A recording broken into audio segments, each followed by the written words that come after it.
Okay, let's unpack this. You know how sometimes you stumble across a seemingly dry technical document and think, there's no way anything interesting is in here? Hmm. Well, you might be surprised.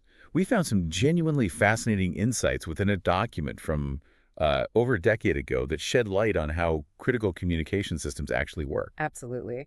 Today, we're diving deep into Motorola's alphanumeric text service, or ATS. ATS. Our source is a specific internal document, 680-15000-00325 alphanumeric text service subsystem revec.pdf, published way back in May of 2012 by Motorola Solutions. Right. And our mission for you today is to really pull out the most important nuggets of knowledge and maybe some surprising facts from this, well, pretty detailed technical document. Exactly. We want to give you a shortcut sort of to understanding the true complexities of these dedicated communication systems and also the often hidden regulations that govern them. Yeah, it's about seeing the bigger picture, lurking in those seemingly small details. Hmm. So diving into this service, what does ATS actually do? The document calls it a purchasable optional software. Right. For Motorola's Dimitra IP systems, these are the big, robust communication networks. Think DIPS, DIPC, SDIP, Dimitra IP Micro, or LAI. Okay. And its main job, it's pretty specific, sending text messages between a host PC and what they call a mobile station, like a radio, and vice versa. And these aren't just quick texts, are they? No, not at all. The messages can actually be pretty substantial. We're talking up to 1,000 ASCII characters? 1,000. Wow. Or 500 Unicode characters. So yeah, a good chunk of text. That's practically a short report. So this clearly isn't your average consumer texting app we're talking about. Not even close. What does that message length and the system it runs on, what does that tell us about its, practical use, its purpose? Well, that's precisely the distinction, isn't it? This isn't for casual chat. It's really designed for detailed, critical communications, where precision really matters. Makes sense. And beyond just sending text, ATS offers some pretty advanced features that are crucial for its operating environment.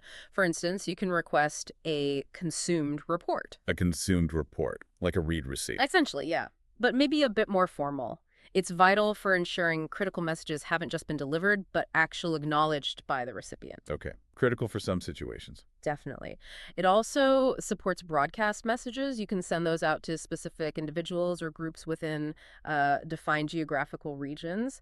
And it includes a store and forward capability. Store and forward. Yeah. Like if the person's radio is off. Exactly. Think of it like a secure, reliable post office. If a recipient isn't immediately available, the message is held safely and delivered as soon as they come back online. Right. Unlike my phone where it just says failed. Precisely.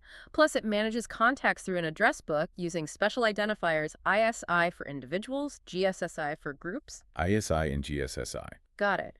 And it meticulously tracks message delivery status, time, date, recipient, confirmation. All logged. It's definitely clear this is for serious business, where every detail counts. Right. And the technical environment itself, that tells a story too, doesn't it? Oh, absolutely. This isn't some cloud app you access from anywhere. It's locked into older Windows OS versions like Windows 2000 XP or 7. That's right. And it communicates with a dedicated piece of hardware, a short data router or SDR, over a local Ethernet LAN. No internet required usually. So that immediately signals, we're talking about infrastructure built for what, reliability? Yeah, Control. exactly. Ultimate reliability and control. Often for highly sensitive operations, think emergency services, maybe large industrial sites, places where uptime and direct control are paramount. Right. There's even a specific security detail mention. If ATS is used with end-to-end encryption for the short data messages, it must be located physically outside the RNI, that's the radio network interface. Why is that? It points to how seriously they take security and network architecture, making sure even encrypted data doesn't cross certain sensitive network boundaries within these controlled environments. Wow, okay. Deep stuff. And this system, it's not one size fits all either, is it? The manual mentions different versions. Correct. There's an elite console ATS and a non-elite console ATS. The installer actually figures out which one to put in automatically. Elite versus non-elite, what's the difference there? Well, the elite console version is particularly interesting. It's integrated with Motorola MCC 7500. Which is? That's a virtual desktop system used for dispatch operations, so big control rooms. Okay. And that integration means addresses, those ISIs and GSSIs are automatically imported, streamlines things for the dispatcher, but it also requires specific user authentication. So it suggests different scales of use, maybe different security needs. Exactly. From smaller setups maybe using the non-elite to Yeah. these large multi-user dispatch centers needing the elite integration. And for installation, it mentions needing like an Intel Pentium III or better, those specific Windows versions. Pentium the Third takes you back.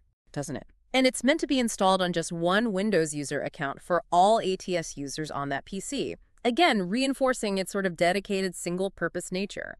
Now, here's a detail from the manual that really made me pause, because it's so different from how we expect software to work today. Oh, what's that? Get this. When you upgrade ATS from a previous version, you actually lose all your message history. Oh, wow. Really? Yeah. And your address book, region book, any preset messages you've created, poof, gone. That is significant and really counterintuitive now. It sort of reveals a core design philosophy for these kinds of critical systems, doesn't it? How so? Well, it suggests that reliability and immediate operational readiness often trump long-term data persistence within the application itself. Meaning the history isn't the priority for this piece of software. Right. It tells us that for these environments, data archiving, auditing, that's likely handled by other dedicated systems externally. The ATS application prioritizes its live operational state over the convenience of having an in-app historical record. Which makes sense when you consider the stakes, like in emergency comms. Exactly. The only exception they mention, interestingly, is for Chinese or Korean language versions. Oh. Yeah, apparently for those, the message logs, these .ax files, can be manually saved and then restored after an upgrade. A little glimpse into regional customization, maybe. Huh. It truly makes you think about the implicit assumptions built into different software designs, what matters most in that specific context. Absolutely. And speaking of hidden layers, Yeah. let's shift gears a bit. From the code itself to something you might not expect to find detailed in a tech manual for a messaging system, legal and environmental compliance. You're absolutely right, but it's actually a critical part of distributing any product globally these days. The document details the European Union's WE directive. That's the electronics waste one, right? Yep. Waste of electrical and electronic equipment. Yeah. It requires products sold in the EU to have that label, the crossed out trash bin. Ah, I've seen that. It just means you shouldn't chuck it in your regular household waste bin. Customers in the EU need to contact their local supplier for info on proper waste collection. Standard stuff now, really. Okay, but what's fascinating here is how specific the compliance details get, especially for China. The China Management Methods, or CMM, seems like they get special attention. They do. The CMM regulations require specific environmental logos on products sold in China. There are actually two distinct ones. Two logos. Logo 1 basically means the product is clean, contains no hazardous substances exceeding the maximum concentration values set by the Chinese standards. And logo 2. Logo 2 means the product might contain some substances above those limits, but, and this is the interesting part, it comes with an environmental friendly use, period. An EFUP. EFUP. Okay, what on earth is that? It's defined as the period Right. in years, and the example they often use is like 50 years. 50 years. You're Yeah. kidding. Nope. 50 years. It's the period during which the toxic and hazardous substances contained in the product will not leak out or mutate in a way that causes environmental pollution or, bodily injury from using the product as intended. 50 years. That's an incredible guarantee, longer than most things are even designed to last. It really is, and it applies to the entire product in all its parts. Though some field replaceable bits, like maybe battery modules, might have their own different EFUPs marked separately. Wow. It speaks volumes about the material science, the engineering, and the regulations. It really does, a testament to the level of foresight required. And importantly, the manual stresses that this CMM disclosure table with the EFUP stuff is only for China's requirements. So it doesn't mean it meets, say, European standards like RoHS. Exactly. It highlights the distinct and sometimes complex regulatory landscapes that manufacturers have to navigate worldwide.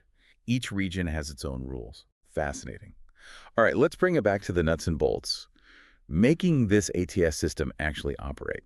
First off, it needs to connect to that short data router, the SDR we mentioned. Right, and you configure that connection quite specifically from a network settings window in the software. So not plug and play.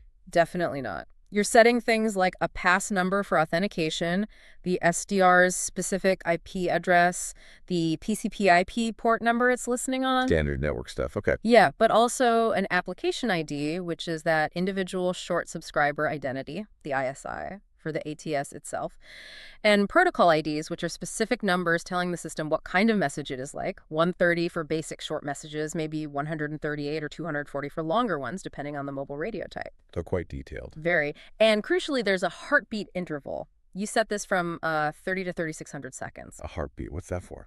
Think of it like a regular pulse check for the connection. The ATS pings the SDR at that interval to make sure the link is still live.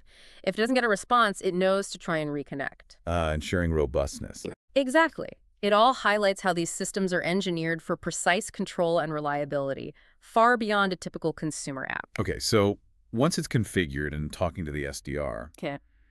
how does messaging actually work day to day? Well, the manual describes the workflow.